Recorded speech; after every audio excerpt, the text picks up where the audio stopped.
సంగారెడ్డి జిల్లా సదాశివపేట మండలం తంగడపల్లి గ్రామంలో ఆర్ఎండ్పీ అధికారుల నిర్లక్ష్యం వలన బ్రిడ్జ్ పనులు ఆగిపోయాయి. సంవత్సరాలు గడుస్తున్న బ్రిడ్జ్ ఎందుకు పూర్తి కాలేదు అని ప్రజలు ప్రశ్నిస్తున్నారు. కాంట్రాక్టర్పై చర్యలు తీసుకుని లైసెన్స్ రద్దు చేయాలని, బ్రిడ్జ్ పనులు వెంటనే పూర్తి చేయాలని తెలంగాణ వ్యవసాయ కార్మిక సంఘం జిల్లా కమిటీ డిమాండ్ చేసింది.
మరి అప్పుడు జర్ర మిస్టేక్ అయిపోతుంది.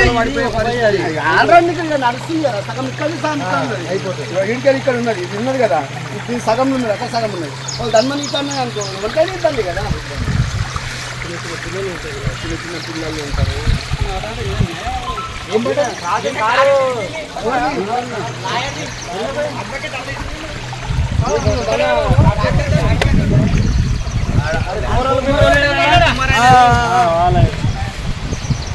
అందరు రావాలి. ఇక్కడ ఫోటో కాదు, వీడియో తీస్తున్నాం మొత్తం అంతా.